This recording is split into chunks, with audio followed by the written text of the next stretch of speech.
My wife served me divorce papers at my own retirement party, while my children cheered best day ever. That's when I learned what betrayal really looked like. I'm James Crawford.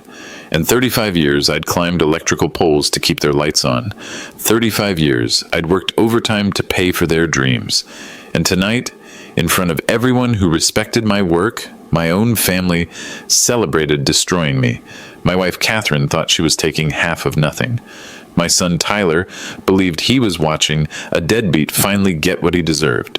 My daughter, Melissa, saw her chance to escape the embarrassment of having a blue-collar father. But here's what they didn't know. While they'd been planning my destruction, I'd been building an empire.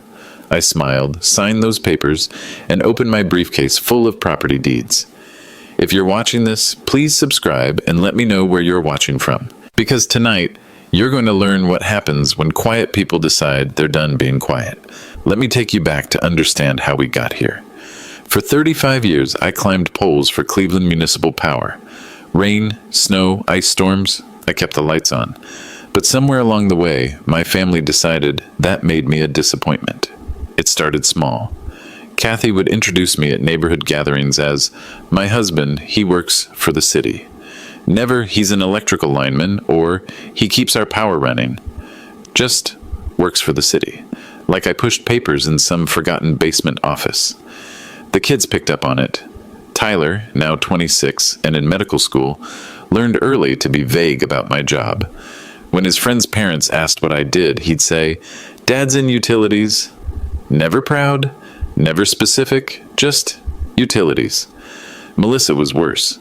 At 23, fresh out of her MBA program, she'd perfected the art of changing subjects when anyone asked about family. I overheard her once at a coffee shop with friends.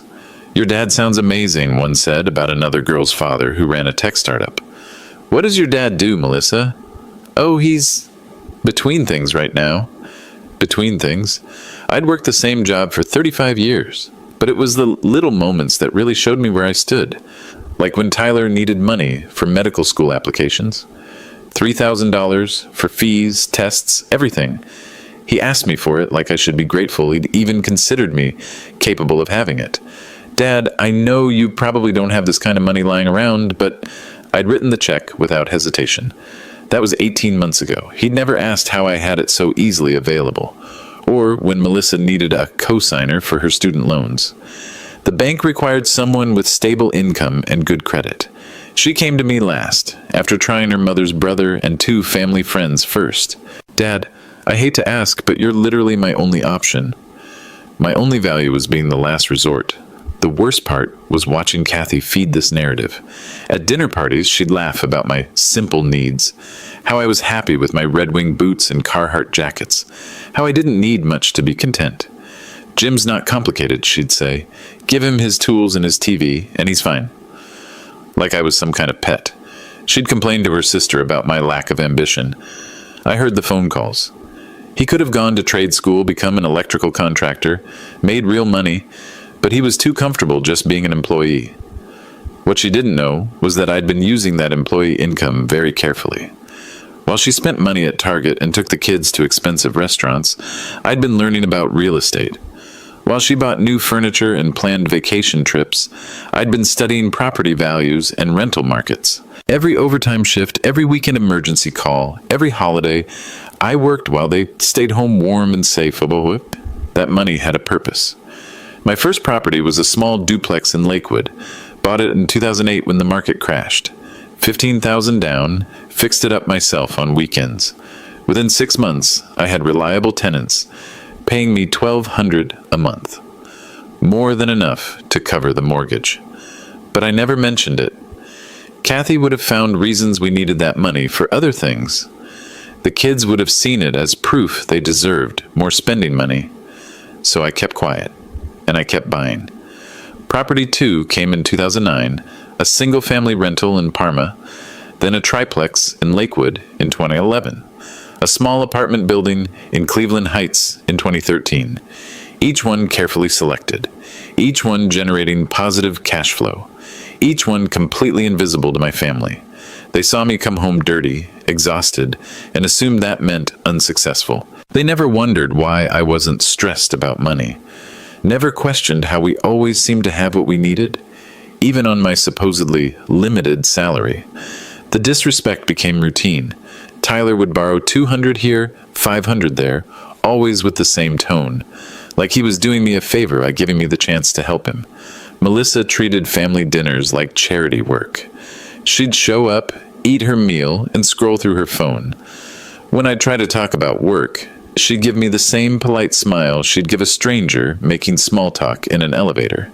And Kathy? She'd started looking at me like I was a problem that needed solving, like my presence in her life was holding her back from something better. I began staying late at job sites, not because the work required it, but because home felt like a courtroom where I was permanently on trial for the crime of being ordinary. But here's the thing about ordinary people. We notice things, we listen, we remember, and we plan. By the summer of 2023, I could feel the marriage ending. Kathy had started working out at Planet Fitness. New clothes, new haircuts, coming home energized in ways that had nothing to do with exercise equipment. The signs weren't subtle.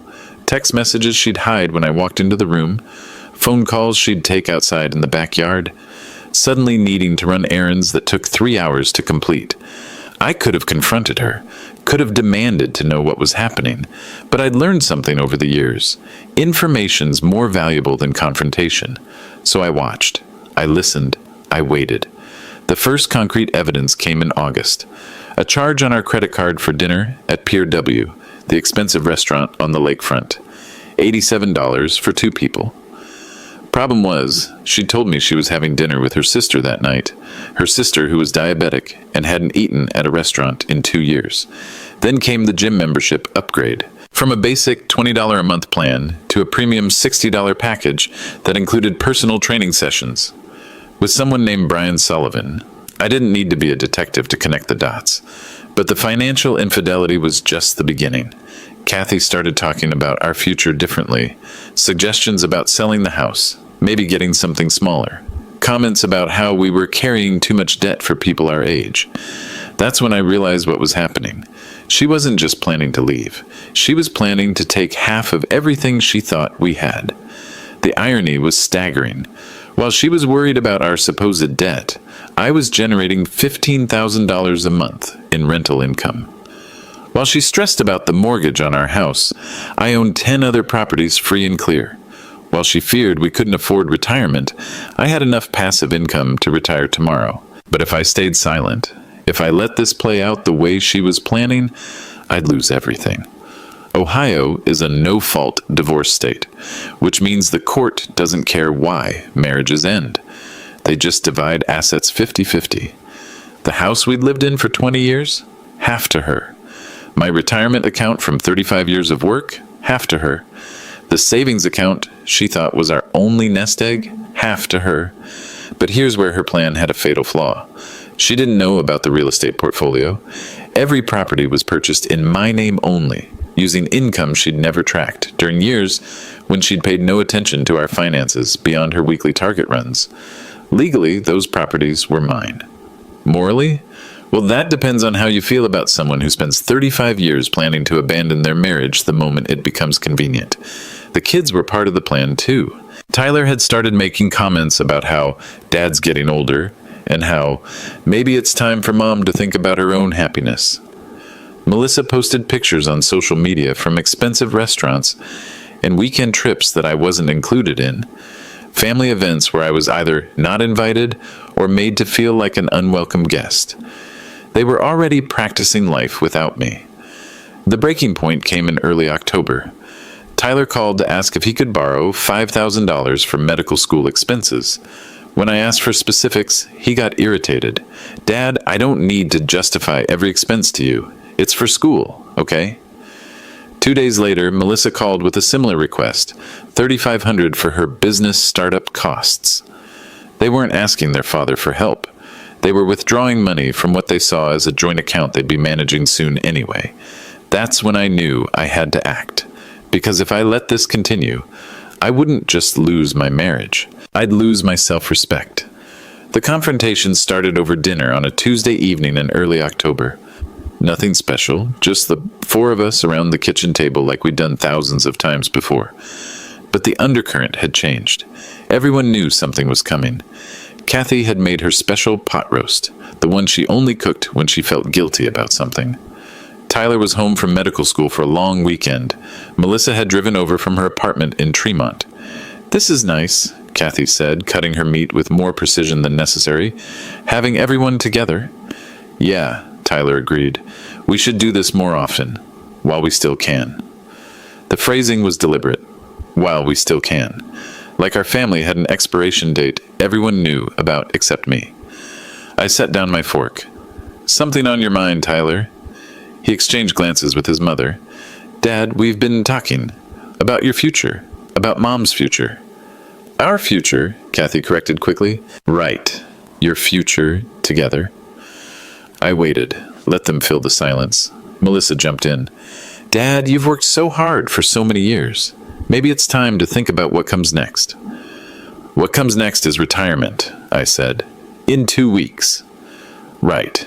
But after that," Tyler continued, "you and Mom might want different things. That's normal. People grow apart." "People grow apart," I repeated. "Or people make choices." Kathy's fork clinked against her plate. "Jim, what's that supposed to mean?" "Nothing, just thinking out loud." Tyler leaned forward. "Dad, can I be honest with you?" "I hope so." "You've been different lately. Distant. Like you're angry about something." I almost laughed. "Angry?" "Yeah, like you resent us for some reason." "For what reason would I resent you, Tyler?" He looked at his mother again. "Maybe because you feel like you didn't achieve what you wanted to achieve, and you're taking it out on the family?" The audacity was breathtaking. My son, who'd never worked a day in his life, questioning my achievements. "What did I want to achieve exactly?" Melissa answered. "Dad, you know what we mean. Most people your age have more to show for their careers." "More to show," I said. "Like what?" "Like ownership of something, a business, real assets." I nodded slowly. "Real assets." "You've been an employee your whole life," Tyler said. "There's nothing wrong with that, but what?" Kathy finally spoke up. "But it limits options, Jim, for both of us." "What options are you looking for, Catherine?" The use of her full name caught her attention. I only called her Catherine when I was serious.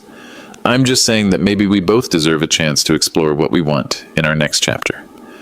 "Next chapter," I repeated, "without each other." "That's not what I said." "But it's what you meant." The table went quiet. Tyler cleared his throat. "Dad, if you and Mom did decide to restructure things, we'd understand." "Restructure things?" "Yeah, like financially. The house, the savings, all that." I looked around the table. At my wife of 35 years, at my son who'd borrowed thousands from me without ever asking where I got it, at my daughter who was embarrassed to tell people what I did for work. "You've given this a lot of thought," I said. "We just want everyone to be happy," Melissa said. "Everyone to be happy." I stood up from the table. "That's interesting." "Where are you going?" Kathy asked. "To the garage. Got some thinking to do." "Dad," Tyler called after me, "but we're just trying to help." I paused at the doorway. "Tyler, let me ask you something. When you needed money for medical school, where did you think it came from?" "What do you mean?" $3,000 for applications, $5,000 for expenses. Where did you think I got that money?"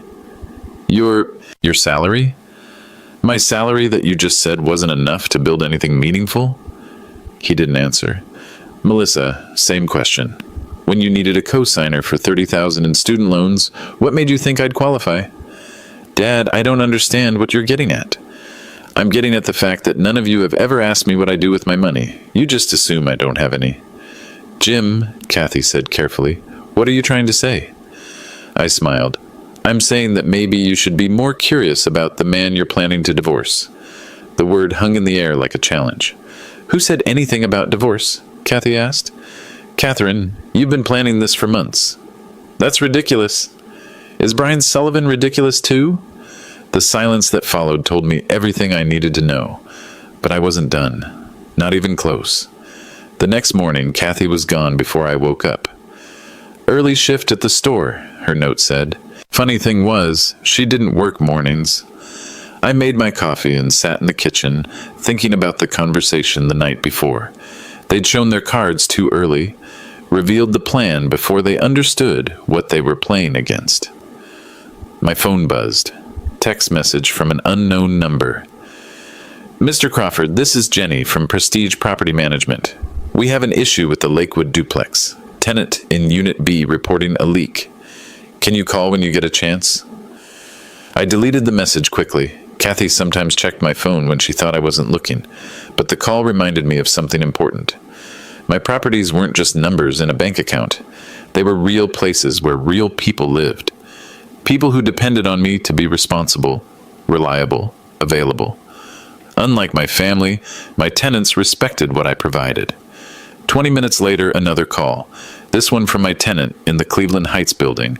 Mr. Crawford, it's Diane from apartment 2A. The couple in 1B wants to renew their lease early. They're offering an extra $50 a month if they can lock in for 2 years. An extra $50 a month for 2 years. $1,200 in additional revenue because people wanted the security of staying in a place I'd made comfortable for them. I told Diane I'd think about it and call her back. As I was finishing breakfast, Tyler appeared in the kitchen, hair messy, still in yesterday's clothes. Medical school was clearly teaching him excellent life management skills. Dad, about last night. What about it? Maybe we came on too strong. Mom's been stressed about money lately. Money stress, I said. Interesting. She thinks we're carrying too much debt. I almost choked on my coffee. What debt? The mortgage, credit cards, you know. Tyler, we have one credit card, and we pay it off every month. Really? Really? Your mother never mentioned that? He looked confused. She said you guys were struggling to keep up with expenses. What expenses? I don't know, house stuff, utilities, normal stuff. I set down my coffee mug. Tyler, what do you think I make at my job? I never really thought about it. Guess. Dad, I don't want to guess. He shifted uncomfortably. Maybe 40,000, 50? I nodded. 50,000 for climbing electrical poles in all weather for 35 years. Right. You think that's a reasonable salary? I mean, it's decent for that type of work. That type of work. Dad, I didn't mean... Tyler, do you know what electrical linemen make? He shook his head. Base salary for Cleveland Municipal Power is $78,000. With overtime, holiday pay, emergency calls, I averaged $96,000 last year. His mouth opened slightly. And that's just the day job. What do you mean, just the day job? My phone rang before I could answer. The caller ID showed Property Solutions, LLC. Excuse me, I told Tyler and answered the phone. Mr. Crawford, this is Steve from Property Solutions. We finished the inspection on the Parma rental. Looks good for the refinance. Should have the paperwork ready by Friday. Sounds good, Steve. Send it to my office email. Will do, and congratulations on the Cleveland Heights building. Heard you got it fully leased ahead of schedule. Thanks. The location helped. Location always helps. Talk to you Friday. I hung up. Tyler was staring at me. Dad, what was that about? Business call. What business? I smiled. Nothing you'd be interested in, just some investments I've been working on. Investments? Small stuff, nothing complicated. But Tyler was connecting dots now. The money I'd had available for his school expenses, the cosigner application that got approved instantly, the fact that I'd never seemed stressed about finances, even when he assumed we should be. Dad, how many properties do you own? Properties? That call was about properties. I finished my coffee and stood up. Tyler, your mother's been telling you I'm a failure, hasn't she? No, she just what? She thinks you could have done more with your life. I nodded. More with my life. Maybe she's right. Dad, maybe it's time to start doing more. I left him standing in the kitchen, probably calling his mother before I reached the garage, which was exactly what I wanted him to do. October 15th, 2023, my retirement party at the American Legion Hall on Lorraine Avenue. Kathy had insisted on organizing it herself. It's the least I can do, she had said, after all these years of service. At the time, I thought she was being thoughtful. Looking back, I realized she was setting the stage. The hall was packed. 120 people, maybe more. Co-workers from the power company going back 15 years. Union representatives. Neighbors. Extended family. Even some of my tenants showed up, which surprised me. I'd never told them about the party. "Mr. Crawford treats us like family," said Maria, who lived in my duplex with her 2 kids. "When the furnace went out last winter, he had someone there fixing it within 2 hours on Christmas Eve." The party started well. My supervisor, Bill McClellan, gave a speech about my safety record. 35 years, 0 serious accidents. "Jim Crawford is the guy you want on your crew when the storm hits," he said, "reliable as sunrise." People laughed, applauded, told stories about emergency calls we'd worked together, the ice storm of 2009, the blackout of 2011, times when the city needed power restored, and we'd made it happen. I felt appreciated, valued. For the first time in months, I remembered why I'd been proud of my work. Tyler and Melissa stood near the back, checking their phones. Kathy mingled with the crowd, playing the role of proud wife perfectly. She'd even made a scrapbook of photos from my career. Pictures of me in my hard hat on job sites, receiving safety awards. "Catherine put this together herself," people kept saying. "You're lucky to have someone who appreciates what you do." If only they knew. The cake cutting went normally. Standard retirement party stuff. People making jokes about me having too much free time, asking what I planned to do with myself. I kept my answers vague. Might do some traveling, work on some projects. That's when Kathy stood up to make her speech. "I want to thank everyone for being here tonight," she began. "Jim has worked so hard for so many years. He deserves to be celebrated." Applause, smiles, everyone thinking this was a normal, loving tribute. Marriage isn't easy when your husband works the kind of dangerous job Jim works. There were nights I didn't know if he'd come home safe, days when the weather was terrible and I worried about him on those poles. More nods of understanding. Spouses of other linemen knew exactly what she meant. But Jim always came home. He always provided. He always put his family first. The past tense wasn't accidental. I caught it, even if nobody else did. Which is why, she continued, this felt like the right time to make an announcement. The room went quiet. This wasn't on the program. After 35 years of Jim putting his work ahead of everything else, I think it's time for both of us to start new chapters. People looked confused. Start new chapters? We were supposed to start new chapters together. Kathy reached into her purse and pulled out a manila envelope. "Jim, you've worked so hard for so long. You deserve freedom, real freedom." She handed me the envelope. "These are divorce papers. I filed them yesterday." The silence was deafening. 120 people watched me open that envelope and find 14 pages of legal documents requesting dissolution of our marriage. But here's the thing nobody expected. I smiled. Not the smile of someone pretending to be okay. The smile of someone who'd been waiting for this moment. "Thank you, Catherine," I said calmly. "This is very thoughtful." People didn't know how to react. Was this planned? Were we both okay with this? Tyler stepped forward. "Dad, Mom told us this was happening. We support this decision."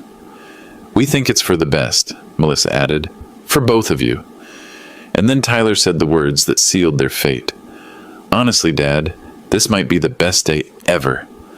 Melissa laughed. "Finally, right?" Finally. Like my marriage ending was a relief they'd been waiting years to celebrate. The crowd was stunned. People who'd known our family for decades watched my children celebrate their parents' divorce at my retirement party. "Kids," Bill McClellan said carefully, "maybe this isn't the time or place." "No, it's perfect," Kathy interrupted. "Jim deserves honesty. We all do. Must." I stood up, still holding the divorce papers. The room was dead silent. "Catherine, this is definitely honest," I said. "Very honest." "I hope you understand, Jim. This isn't about failure. It's about accepting reality." "Reality?" I repeated. "Yes, let's definitely talk about reality." I folded the papers neatly and put them in my jacket pocket. "Since we're being honest in front of all these people, maybe I should be honest too." Kathy's confidence flickered. "What do you mean?" "I mean, maybe it's time everyone understood what they're really celebrating here." Tyler looked nervous. "Dad, what are you talking about?" I'm talking about the fact that your mother has been having an affair with her personal trainer for 8 months. Gasps around the room. Kathy went pale. I'm talking about the fact that you both have been planning this divorce for months, thinking you were going to get half of what you assumed I had. Jim, Kathy warned. Don't what? Don't tell the truth? At my own retirement party? I looked around the room. All these people who'd come to honor my 35 years of service. People who respected what I'd accomplished. The truth is, Catherine filed those papers because she thinks I'm a failure who never achieved anything meaningful. The truth is, my children are celebrating because they're embarrassed by what their father does for a living. That's not true, Tyler started. The truth is, I continued, none of you have ever asked what I do with the money I make. You just assumed I don't make much. My phone buzzed. Text message. I glanced at it and smiled. Actually, the timing on this is perfect. I just got a text from my property manager.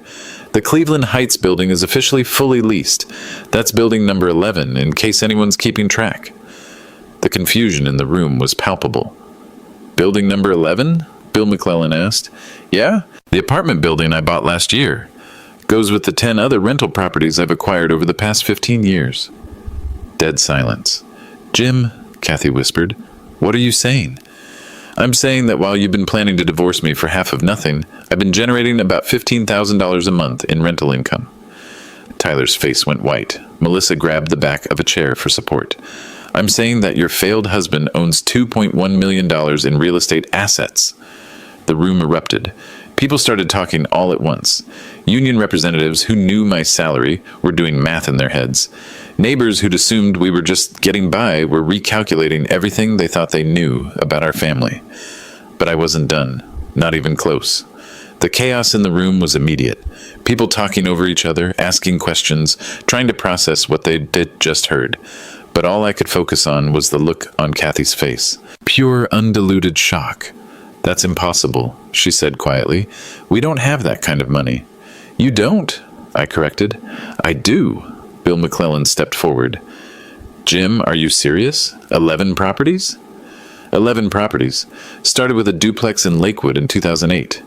Added 1 or 2 a year since then. How? Tyler demanded. How did you afford overtime? I said simply. Emergency calls, holiday pay, every extra shift I worked while you were all at home complaining about me never being around. That money went into real estate. My union representative, Steve Torres, was grinning. Jim, you magnificent bastard. You've been building an empire while we all thought you were just fixing power lines. I was fixing power lines, I said. That was my day job. Melissa found her voice. Dad, why didn't you tell us? Tell you what? That I was investing money? When would that conversation have happened? Between you telling people I was between things and Tyler explaining I was just in utilities? People were pulling out phones, probably texting family members about the drama they were witnessing. The retirement party had turned into the most entertaining evening the American Legion Hall had seen in decades.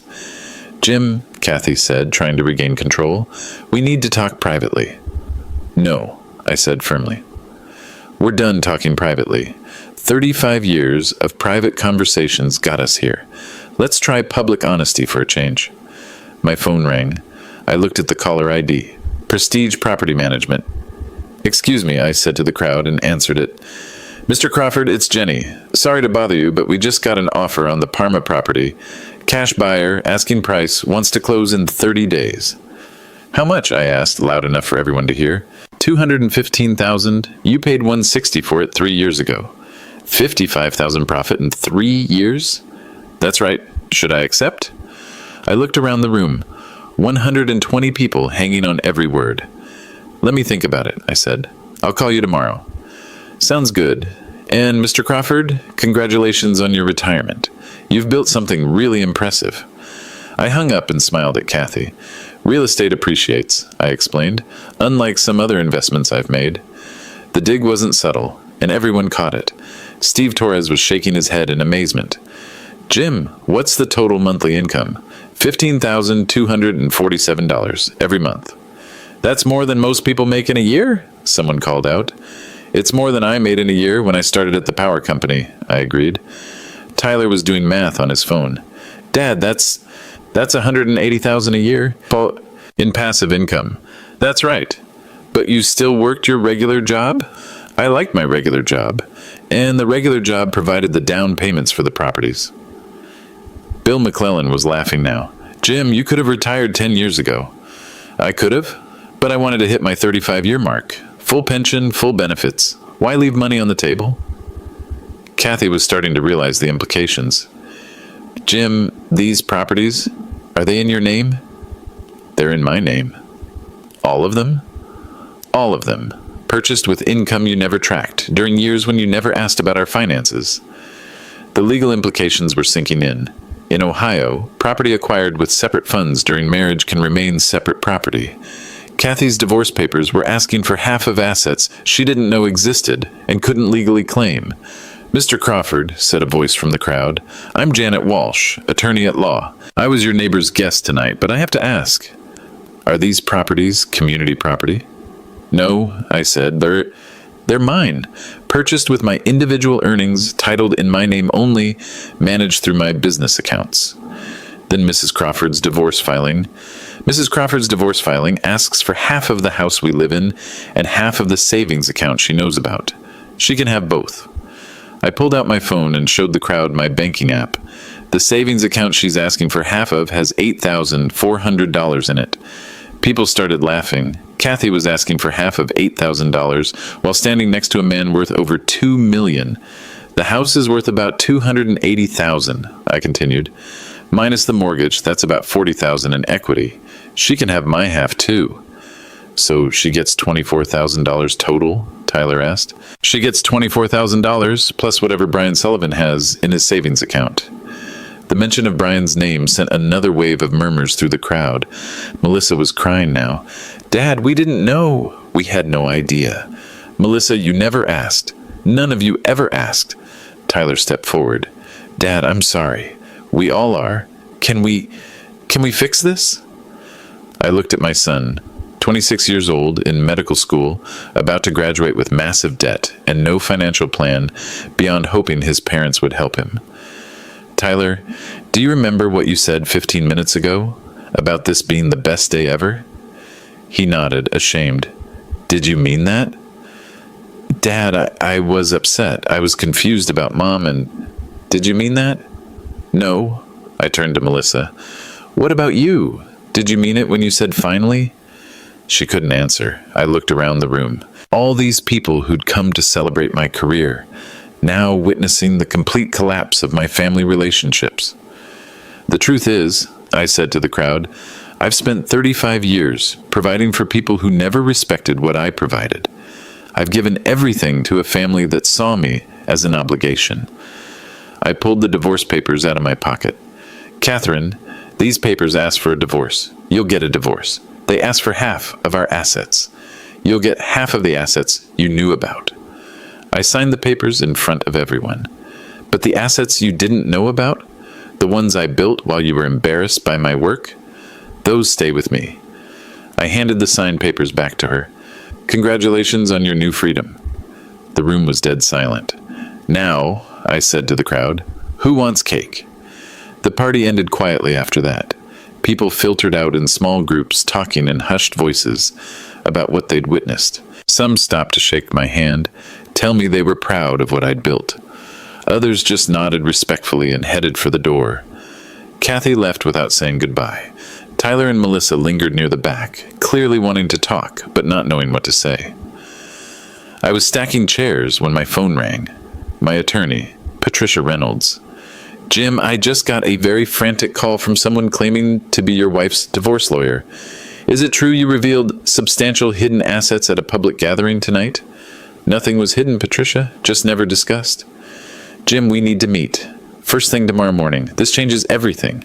It changes everything for Catherine, changes nothing for me. It changes everything for you, too. Property division, spousal support, the whole case. I finished stacking the last chair.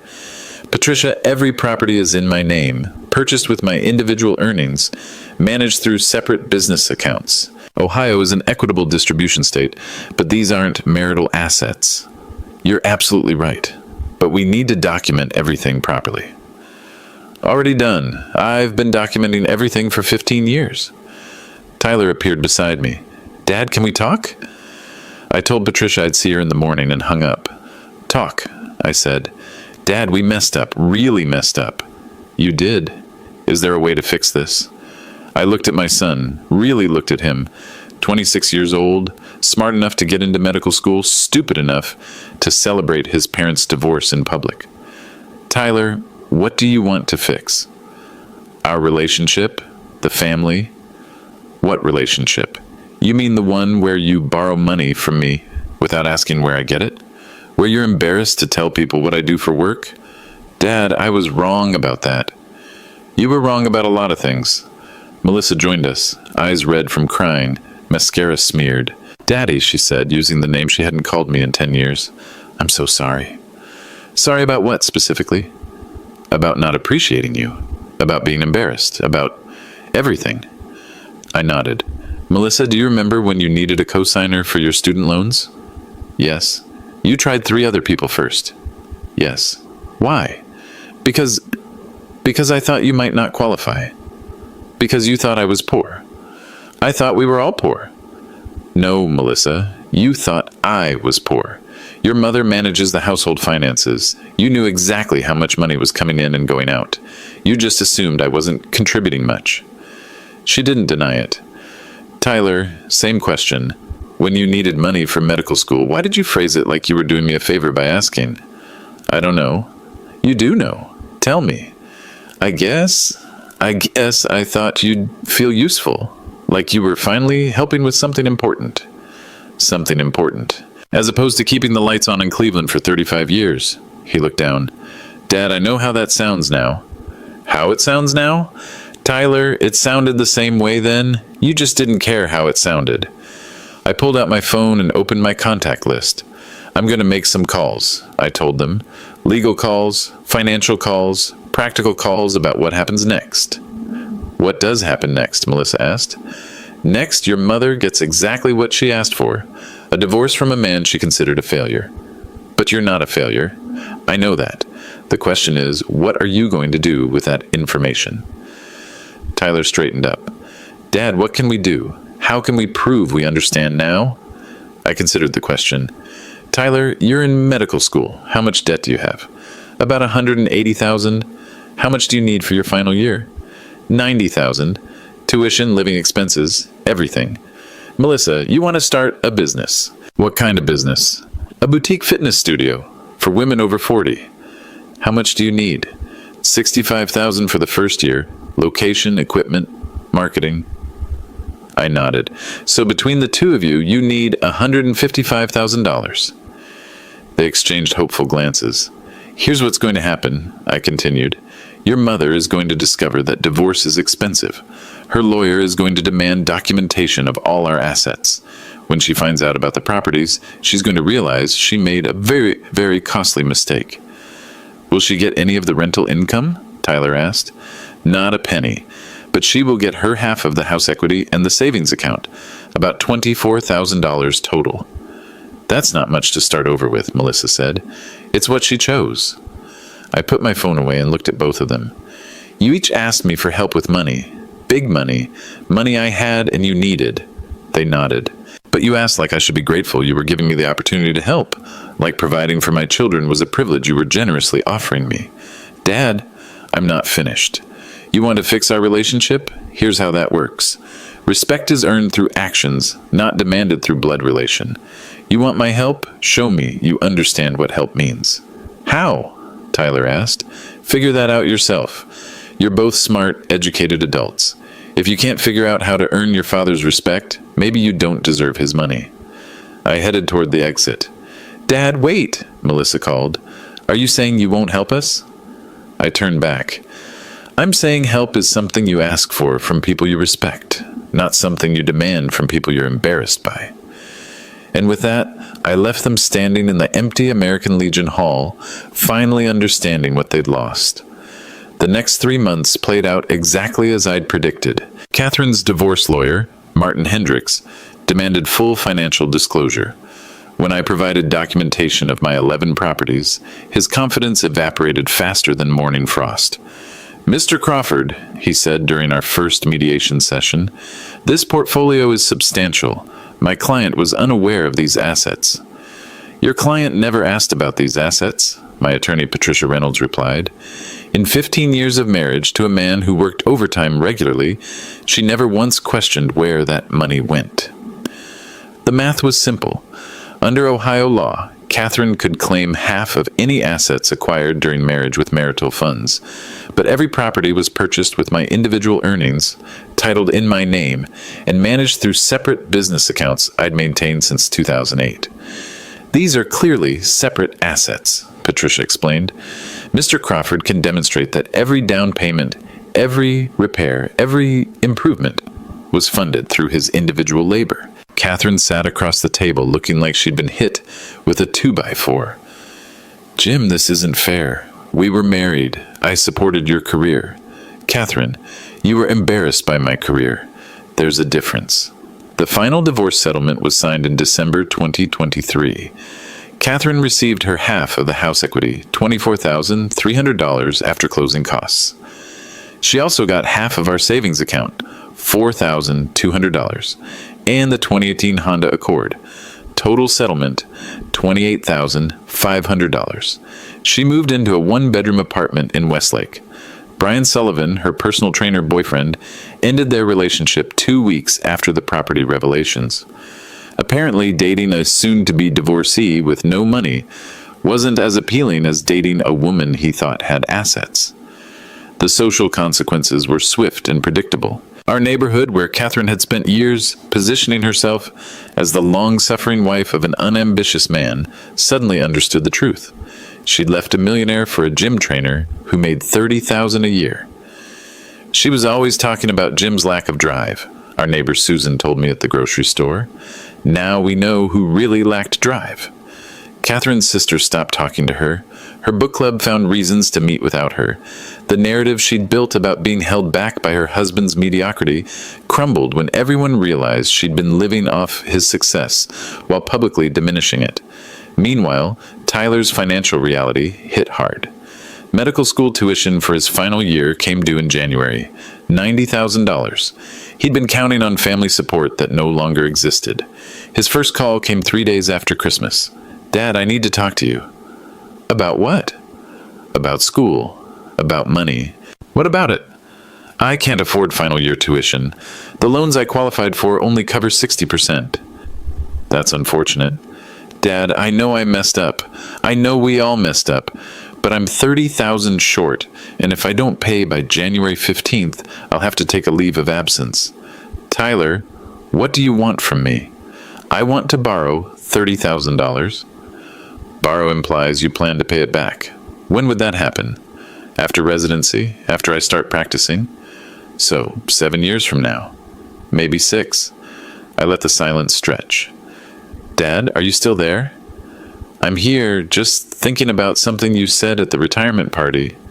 What? You said divorcing your mother might be the best day ever. Dad, I explained that. I was confused. Tyler, I don't loan money to people who think my personal disasters are the best days ever. That's not fair. Fair? You celebrated your parents' divorce. In public. At my retirement party. You think fair is relevant now? He hung up. Melissa's crisis came 2 weeks later. Her business loan application was rejected. $65,000 for a fitness studio startup. Without a cosigner, the bank wouldn't approve it. Dad, I know you're angry with us, but this is my dream. Melissa, what makes you think your dream is my responsibility? Because you're my father. Being your father didn't stop you from being embarrassed by my work. I was young, I was stupid. You were 23. That's not young, it's educated adult. Dad, please, I'll pay you back. I'll pay interest, whatever you want. What I want is a family that respects me. What I have is a family that wants my money. It's not about the money. Melissa, it's entirely about the money. 6 months ago, you couldn't be bothered to mention my job to your friends. Today, you're calling me for $65,000. What changed? I changed? We all changed. No, you didn't change. Your circumstances changed. There's a difference. The third call came from Catherine herself in February. Jim, we need to talk. No, we don't. The kids are struggling financially. The kids are adults. Tyler might have to drop out of medical school. Tyler should have thought about that before he celebrated our divorce. Jim, please. I know I made mistakes, but don't punish the children for my choices. Catherine, I'm not punishing anyone. I'm just not rescuing anyone either. They're your children. They're adults who made their feelings about me very clear. They were protecting me. They thought I was unhappy. Were you unhappy? Yes. Then you got what you wanted. Everyone got what they wanted. Jim, I realize now that I made a mistake. A huge mistake. You realize that when you saw the property portfolio. That's not true. Catherine, you filed for divorce after 8 months of cheating with Brian Sullivan. You didn't realize anything. You got caught. She tried a different approach. What if we went to counseling? What if we tried to work things out? Catherine, you're divorced. You can't work out a divorce. We could remarry. The audacity was staggering. You want to remarry me for my money? I want to remarry you because I love you. You love my money. There's a difference. Jim, please. The kids need help. The kids need to understand that actions have consequences. They chose their side. Now they live with it. By March, both Tyler and Melissa were working retail jobs to pay their bills. Tyler took a leave of absence from medical school. Melissa moved back in with Catherine to split the rent on the one-bedroom apartment. The family that had celebrated my failure was learning what actual failure looked like. And I was finally at peace.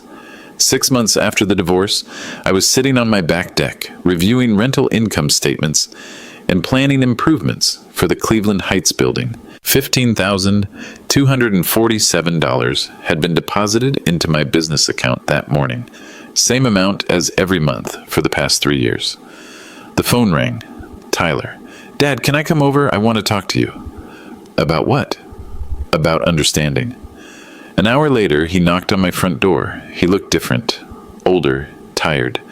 The medical school confidence had been replaced with something more realistic. Dad, I got a job at Home Depot.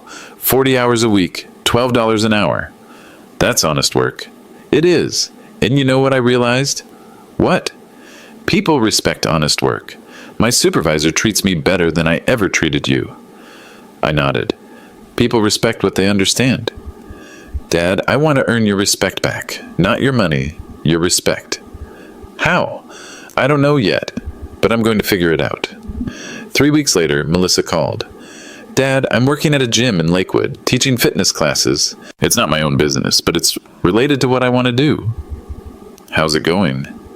It's hard. The money's not great, but I like earning it myself. Earning money feels different than borrowing it. It does. Melissa, are you calling to ask for something? No, I'm calling to say thank you. For what? For teaching us what we should have learned years ago. I was quiet for a moment. What did you learn? That respect isn't something you inherit. It's something you earn. 2 months later, Tyler started taking evening classes to become an electrician. I want to learn a trade, he said. Something real, something useful. Today, he works for Cleveland Municipal Power, same company I retired from. He makes $78,000 a year and loves it. Melissa opened her fitness studio 6 months later. Not with my money, but with a business loan she qualified for based on her own earnings and business plan. She's successful because she earned it. Catherine, she's still in Westlake, still working retail, still wondering what went wrong. I've built something lasting, not just the properties, but the boundaries. Respect through action, not assumption. If you're watching this, let me know where you're from. And remember, quiet people aren't weak people. Sometimes we're just choosing our battles carefully.